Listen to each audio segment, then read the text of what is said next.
Hello everyone, welcome back to my channel everything A to info. ఫటాఫటా subscribe చేసేయండి. మనం video start చేసేద్దాం.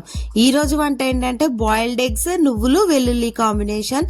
మంచి హై క్వాలిటీ ప్రోటీన్స్, మినరల్స్, అలాగే కాల్షియం, జింక్ ఇవన్నీ కూడా ఎక్కువగా ఉంటాయి. వెల్లుల్లి వల్ల గుండె జబ్బులు కూడా చాలా బాగా తగ్గుతాయి. కాబట్టి ఈ రెసిపీని మనం ఈరోజు చేయబోతున్నాం. కావాల్సిన ఇంగ్రీడియంట్స్ అన్ని రెడీగా ఉన్నాయి.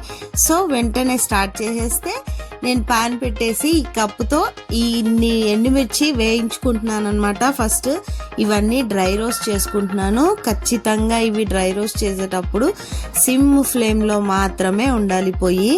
ఇవి ఏ మాత్రం మాడినా కూడా టేస్ట్ చాలా తేడా వచ్చేస్తుంది.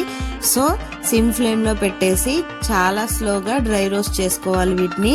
ఒకసారి ఇవి రోస్ట్ అవ్వగానే దీనిలో ఒక కప్పు ఎండు కొబ్బరి తురుము వేసానండి. పొడి కాదు, ఎండి కొబ్బరి ముక్కలైతే ముక్కలు కూడా వేసుకోవచ్చు. సో అది వేసిన తర్వాత ఒక హాఫ్ కప్పు నువ్వులు కూడా వేసాను దానిలో. ఇప్పుడు ఇవి కూడా ఏమాత్రం మాడిపోకుండా కంటిన్యూగా వీటిని తిప్పుతూనే ఉండాలి. ఈలోపు నేను ఎగ్స్ కూడా చూడండి ఒక 7 eggs బాయిల్ చేస్తున్నాను. ఆ 7 eggsకి తగ్గ క్వాంటిటీ నేను చెప్తున్నాను అనమాట ఇప్పుడు మీకు ఎంత వేసుకోవాలి అనేది. సో ఒక కప్పు ఎండు కొబ్బరి, అరకప్పు నువ్వులు వేసి మంచి గోల్డెన్ కలర్ వచ్చేంత వరకు వేయించుకొని ఇలా ప్లేట్లో తీసేసి చల్లారుతున్నాను. ఈలోపు ధనియాలు వేసానండి ఒక స్పూను. ఇవి కూడా లైట్గా రోస్ట్ చేసేయంగానే మళ్ళీ జీలకర్ర కూడా ఒక స్పూన్ వేసుకోవాలి. ఏ మాత్రం జీలకర్ర ముందు వేసినా చేదొచ్చేస్తుంది ఎక్కువగా వేగిపోయి.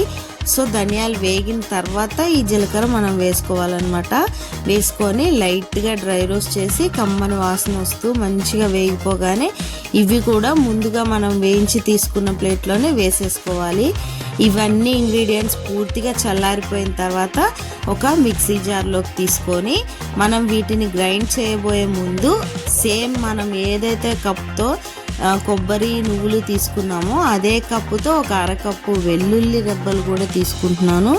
ఇప్పుడు మనం గ్రైండ్ చేయబోయే ముందు ఈ వెల్లుల్లిపై యాడ్ చేసి దీన్ని ఫస్ట్ పౌడర్గా గ్రైండ్ చేసేసుకోవాలి మిక్సీ జార్లో వేసి.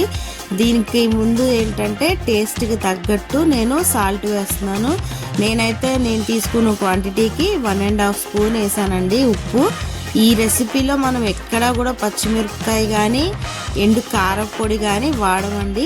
ఓన్లీ ఈ ఎండుమిర్చితో మనం చేస్తున్న మసాలాతో మాత్రమే ఈ రెసిపీని ప్రిపేర్ చేస్తాం.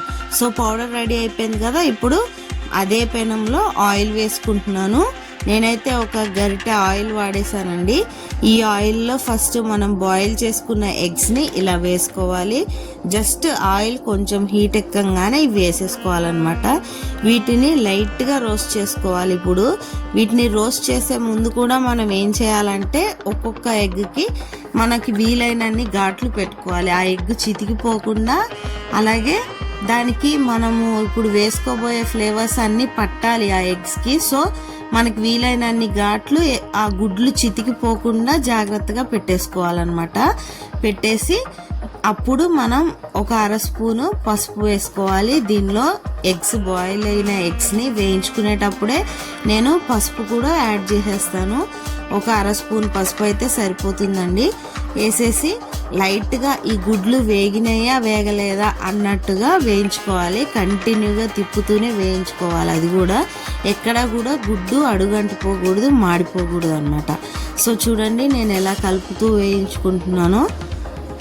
ఇలా ఒకసారి కొంచెం కలపంగానే నేను పసుపు యాడ్ చేసేసాను. ఈ పసుపు అంతా కూడా చక్కగా ఈ గుడ్లన్నిటికీ కోట్ అయ్యి మంచిగా వేగుతాయి అన్నమాట. ఈ పైన లేయర్ ఉంది కదండి, గుడ్లు పైన లేయర్ ఎట్టి పరిస్థితుల్లో గట్టిగా అయిపోకూడదు. జస్ట్ మనం పెట్టిన ఘాట్లలోకి ఈ ఆయిల్ పసుపు అంతా వెళ్ళాలి. అది వెళ్ళిన తర్వాత మనం వేయబోయే మసాలా చక్కగా గుడ్లన్నిటికీ పడుతుంది అనమాట.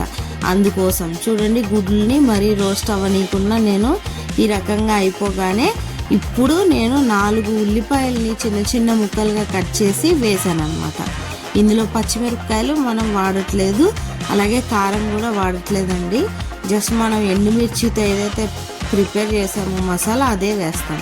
సో ఇప్పుడు ఈ ఉల్లిపాయలన్నీ చక్కగా నీరంతా బయటకు వచ్చేసేలాగా వేగిపోయిన తర్వాత అందులోనే కాస్తంత కరివేపాకు కూడా యాడ్ చేసుకొని గుడ్లు మాత్రం మాడిపోకుండా మధ్యలో కలుపుతూ ఇవి ఫ్రై చేసుకోవాలండి చక్కగా.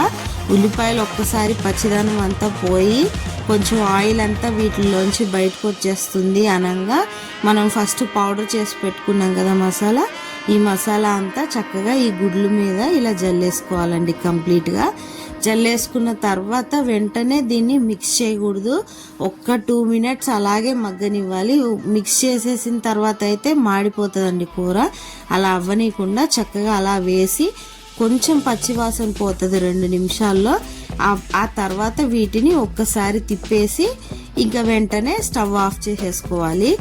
చక్కగా మనం ఇవన్నీ మసాలా వేసిందంతా ఆ గుడ్లకి మనం ముందుగా పెట్టుకున్న ఘాట్లలోకి వెళ్ళి చక్కగా టేస్ట్ చాలా చాలా బాగుంటుందండి.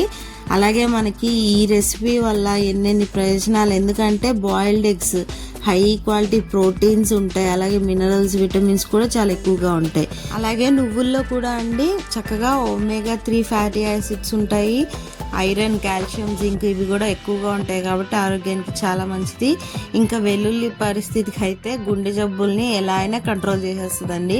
వెల్లుల్లి చాలా కొలెస్ట్రాల్ని బాడీలోంచి తగ్గించి ఇది గుండె జబ్బులు అలాంటివి రాకుండా చూస్తుంది అనమాట. సో మీరు కూడా తప్పకుండా ట్రై చేయండి.